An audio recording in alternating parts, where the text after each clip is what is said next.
actually made Dutch Crunch rolls at the first bakery that I ever worked at in high school.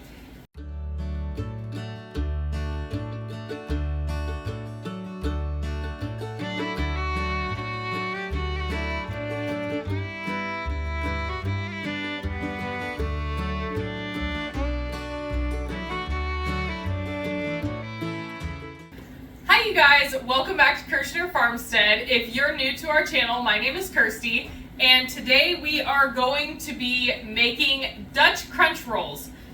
Okay, so first of all, if you've watched any of our other videos, you know that we have to bloom our yeast first, right? So I accidentally combined my milk and my water together, but we have 3/4 cup of warm water and 1/2 cup of warm milk, not over 110 degrees, remember it will kill your yeast, in our cup here, and we are going to add it to the bowl of our stand mixer.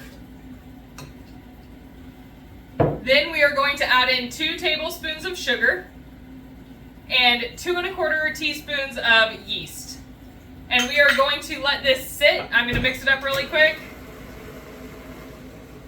And we are going to let this sit for about 15 minutes and get nice and bloomed before we continue with our video. All right, we'll be back.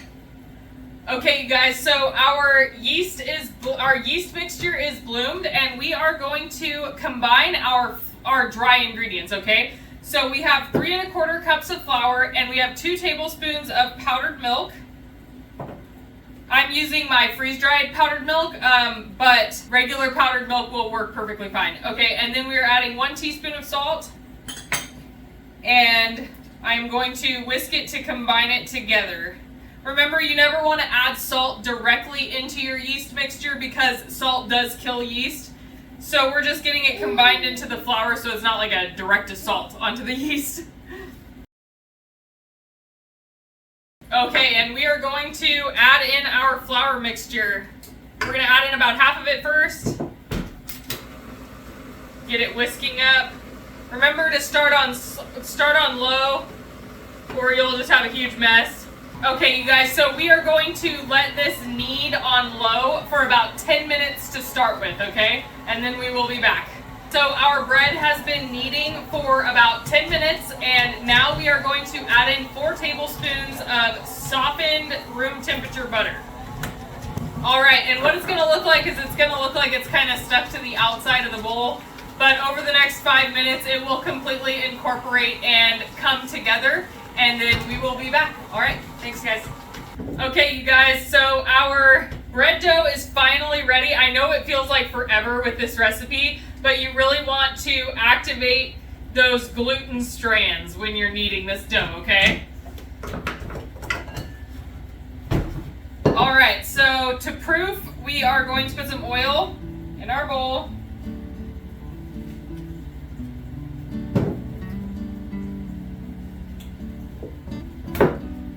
And we're going to, as always, we're gonna make sure that the dough is completely coated in oil and get it up the sides of the bowl, flipped over a couple times, and we are going to get this into our oven proofer, and we are going to wait until it doubles in size. All right, we'll be back.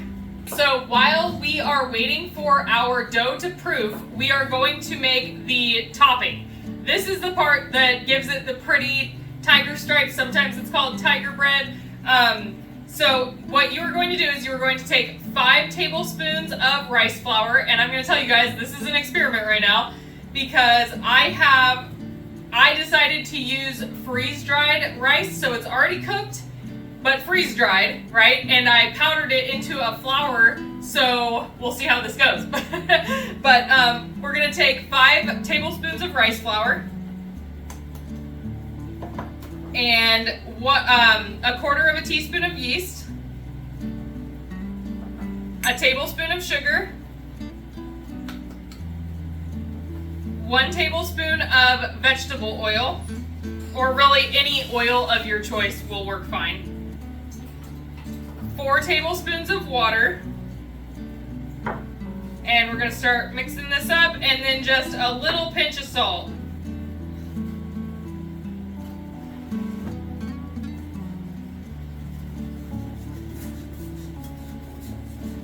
All right, you guys, I said this was an experiment, and perfect example, all right? So I know that this is too thick, so I'm going to add water.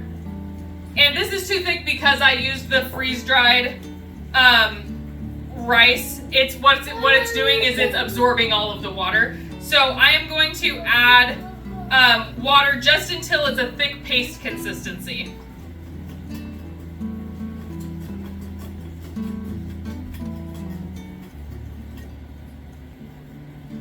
Kind of like, think a little bit thinner than hummus, okay? Because you have to be able to put it on top of your rolls. And I was sitting here thinking, that doesn't look right. It's been a while since I've made Dutch Crunch, but it hasn't been that long. All right, you guys see that? That is the consistency that we want. Like I said, just a little thinner than hummus. And then we are going to let this sit and rest until our bread is done and we have it shaped and everything. And we will be back. Thanks for sticking around, guys. All right, you guys, our dough has doubled in size. And now we are going to flour our surface.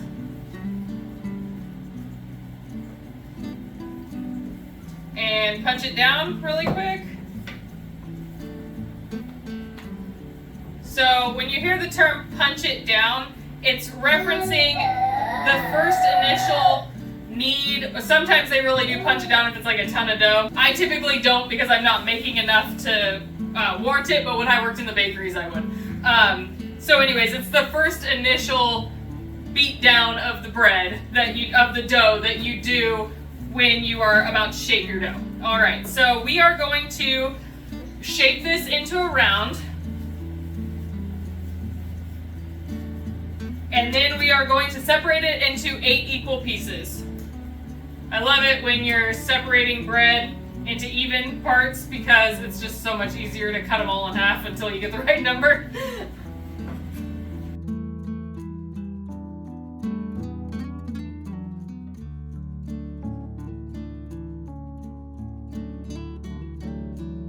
If you cut one a little bit too small, you can just chop a piece off of the bigger one and put the piece on the bottom and then wrap it around it so that it goes up inside of the dough and then seal it at the bottom. All right, now what we are going to do is we are going to take, remember, you want to use the first one that you rolled first, okay? So not the last one. So you want to let them all rest for a few seconds before you work them. All right, we are going to flatten them out.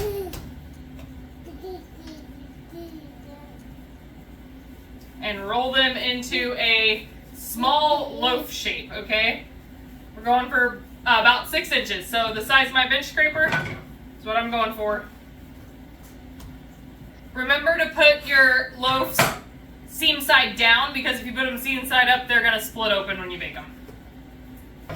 All right, you guys, we are going to let these rest for about 20 minutes while our oven is preheating to 400 degrees, and then we are going to put the topping on them after they've risen again, all right? Okay, we'll be back.